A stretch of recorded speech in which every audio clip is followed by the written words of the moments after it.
Bonjour à toi. Aujourd'hui, on fête cette semaine les 11 ans de mon entreprise. Alors, tu as peut-être vu des posts sur YouTube que j'ai publiés toute la semaine. Tu as peut-être aussi suivi ce que j'ai fait sur Instagram. Chaque jour, tu as une surprise. Il y en a encore une demain sur Instagram. Tu vas comprendre pourquoi ça va tomber sous le sens demain par rapport à ce que je vais dire maintenant. Parce que aujourd'hui, je te propose de mieux me connaître. À la fois, toi, ça va te permettre de mieux me connaître, et moi, ça va me permettre de connecter le fait que j'ai plus de 10 ans d'entrepreneuriat. Parce que je pense que j'ai mal fêté les 10 ans l'année dernière, ça n'a pas imprimé là-haut, et du coup, je pense que je suis aux 10 ans. Alors, on va vraiment tourner la page ensemble et dire voilà, j'ai 11 ans d'entrepreneuriat, parce que c'est important pour ma confiance en moi, en fait, tout simplement, et pour ma présence à toi.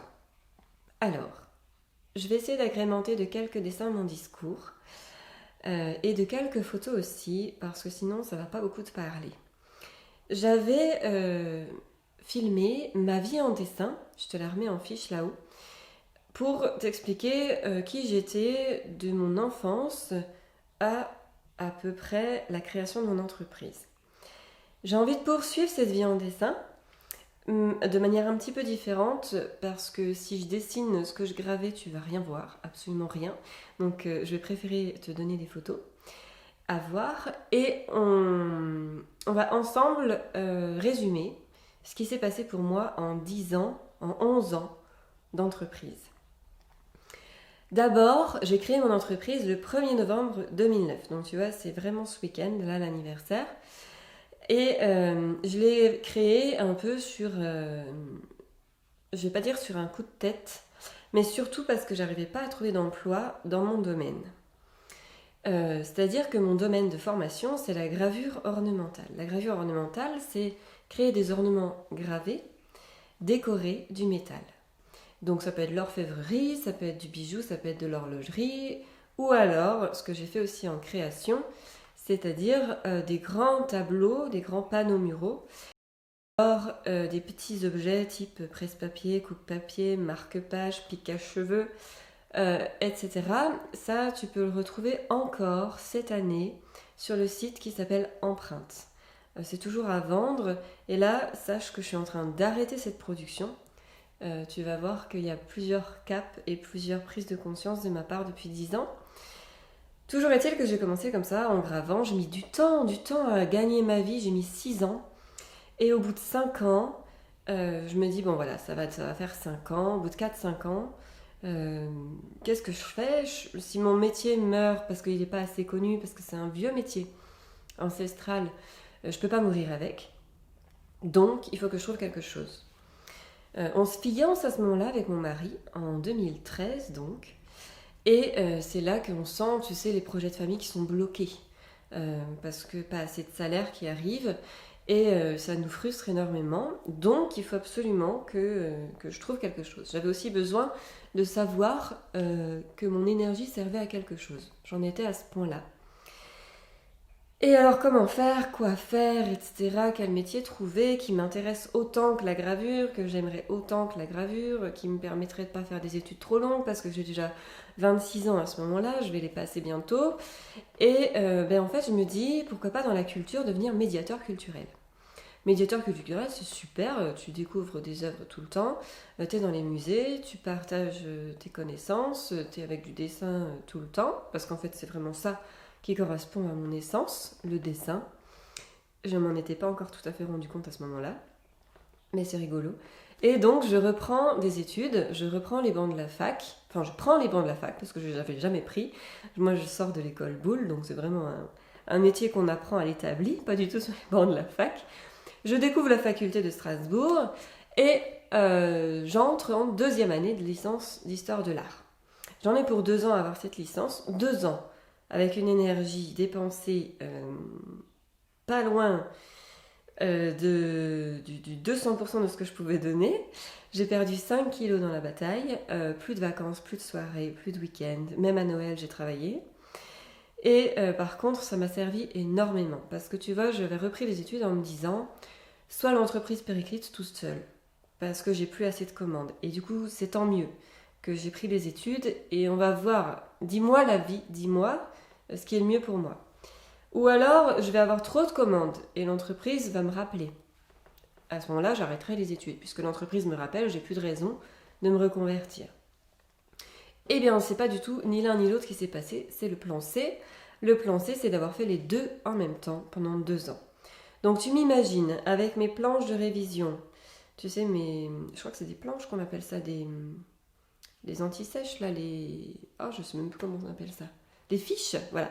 Les fiches de révision sur mon établi au-dessus et un autre plan de travail pour graver en dessous. J'étais avec mes mains, pas du tout à ce que je faisais, j'étais dans la tête à réviser mes tableaux et mes cours, etc.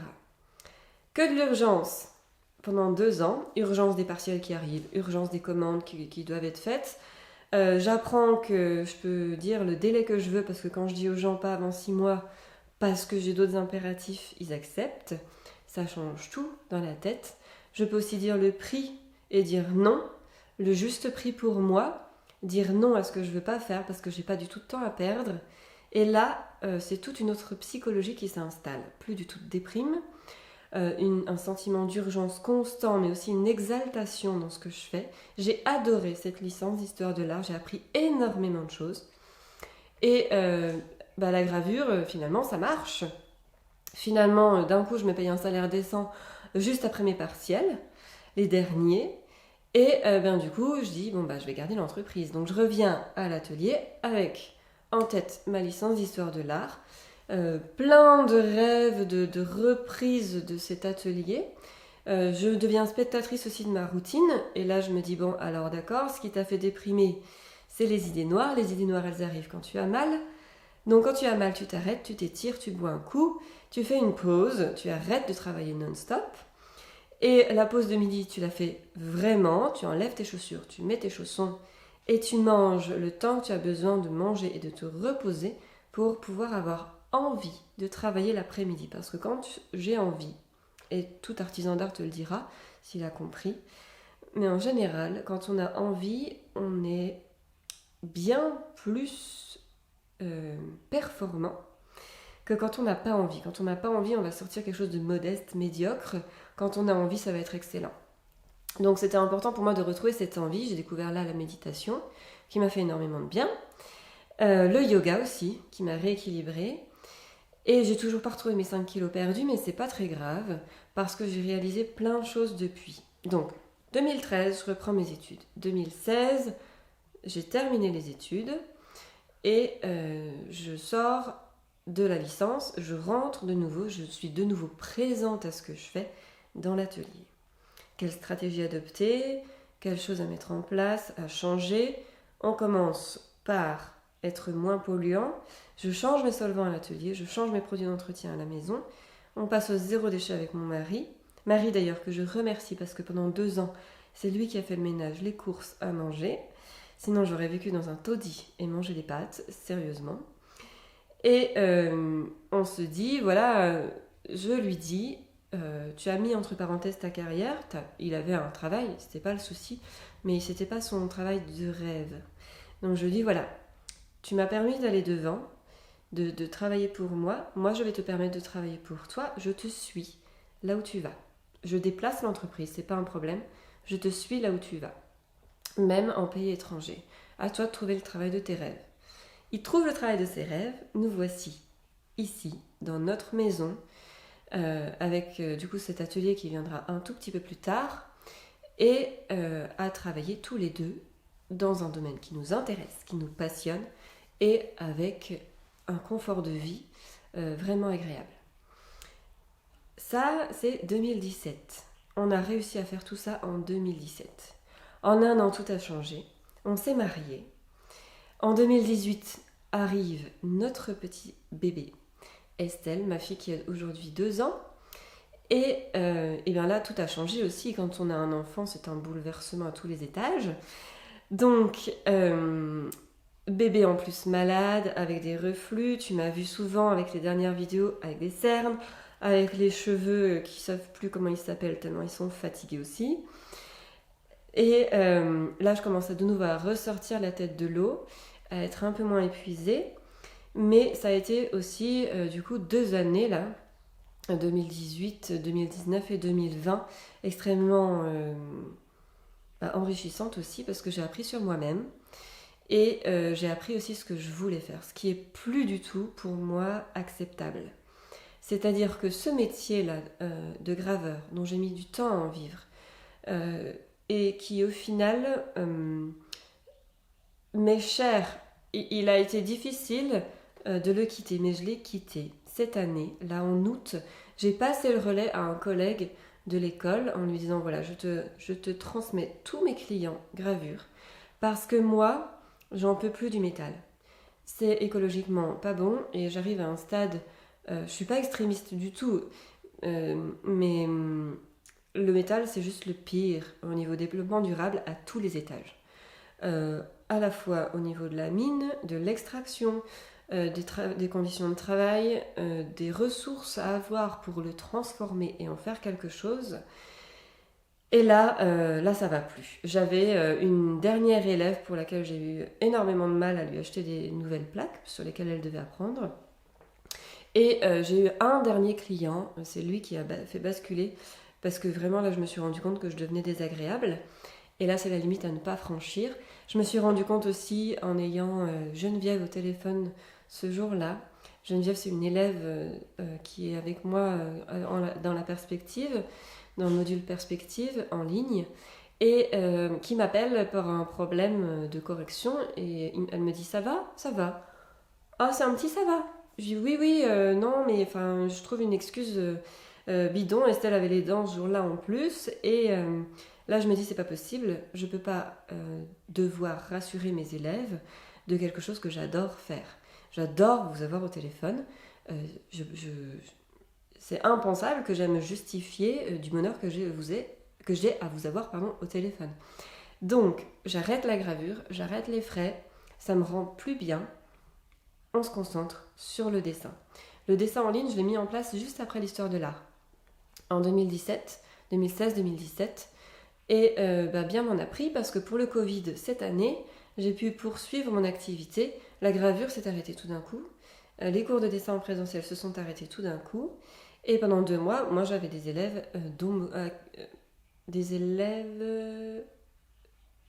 à occuper, dont je devais m'occuper. Je trouvais plus le français.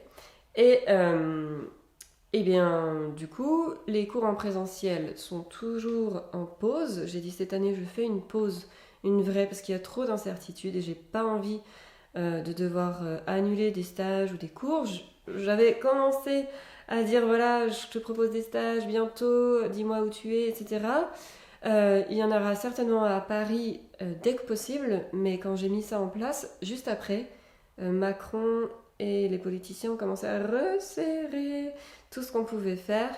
Donc c'est pour ça que j'ai toujours pas mis en place, mais c'est toujours dans la tête. Pour moi, c'est toujours important d'avoir des cours en présentiel, d'aller vous rencontrer, de voir vraiment en vrai ce sur quoi vous bûchez pour être excellente après en pédagogie en ligne. Toujours est-il que cette année, j'ai eu beaucoup d'élèves en ligne et je vous en remercie. Je pense que j'ai explosé tous les records. Ça a été un vrai bonheur de vous accompagner et de vous accompagner encore aujourd'hui, puisqu'il y en a qui sont toujours avec moi.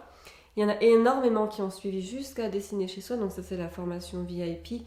Une fois que tu as suivi l'un de mes 2 modules, tu peux aller dans cet abonnement mensuel et poursuivre avec moi mon accompagnement jusqu'à ce que tu n'en aies plus envie, jusqu'à ce que tu te sentes vraiment autonome. Et du coup, eh bien, c'est génial parce que je multiplie les créneaux de correction. Je multiplie aussi les vidéos de pédagogie. Hier, on parle d'un nouveau produit qui concerne l'imagination créative. C'est un lot de vidéos sur le corps humain. Je t'apprends à dessiner le corps humain. Va voir sur mon site, va voir sur Instagram, dans ma bio, dans ma story, partout. Renseigne-toi si ça te parle, le corps humain, si tu as envie de savoir dessiner le corps humain. Je te propose ce lot de 3 vidéos qui sont basiques mais essentielles, et essentielles dans tous les cas. Que tu as envie de dessiner par imagination ou d'après sujet réel, on commence dans tous les cas par là. Et bien là, on arrive du coup maintenant à un quotidien qui me ravit. C'est-à-dire que maintenant, au bout de 11 ans d'entrepreneuriat, j'ai un métier qui me passionne, le dessin. Je retrouve les couleurs que j'avais perdues en gravure. Je retrouve l'aquarelle que j'adore. Tous ces outils zéro déchet aussi dont je te parle beaucoup, qui sont du coup très importants pour moi. Tu comprends que vu que j'ai arrêté le métal, la gravure, je peux pas encaisser des feutres. Si c'est pour ça, alors autant reprendre le métal. Non, non. Ensemble, on fait des choses bien pour qu'on puisse avancer et avoir un avenir sur cette planète. Même si c'est l'effet colibri, c'est pas grave. Au moins, moi, j'ai ma conscience tranquille et je sais que au moins, j'aurais pas empiré les choses. Et du coup, eh bien, outils zéro déchet, moi, ça me ravit.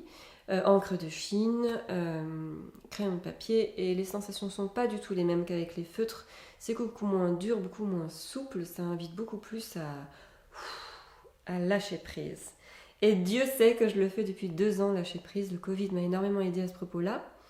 Ça a été un confort de lâcher prise. Et ça m'a vraiment forcé à faire ça. Là, à l'heure où je te parle, on est mercredi matin. Ce soir, Macron parle, on verra ce que ça donne. Comment on doit s'adapter encore, mais en tous les cas, ce qu'il y a de sûr, c'est que les cours de dessin en ligne continuent et continuent quoi qu'il arrive. Avec ces histoires de Covid, si tu as envie d'avoir un loisir sans masque, c'est par ici que ça se passe. Et si tu as envie d'avoir un loisir qui te permet d'avoir une bulle de sérénité, eh bien, c'est avec moi que ça se passe. Merci de m'avoir écouté jusque-là. Tu as eu quelques dessins, quelques photos pour t'imaginer mon parcours depuis 10 ans. Il y a eu énormément de grands caps, mariage, bébé, mais aussi changement de profession ou presque, un grand virage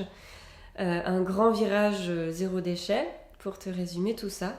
Et je te remercie parce que c'est grâce à toi que j'en vis. C'est grâce à toi qui me suis que j'en vis. C'est grâce à toi qui me demande mes accompagnements que j'en vis. C'est grâce à toi qui continue avec moi et qui s'inscrit à ce que je propose que je peux vivre décemment de ce métier. Et vraiment 1000 merci à toi. Je te dis à très très très bientôt pour une nouvelle vidéo. Merci.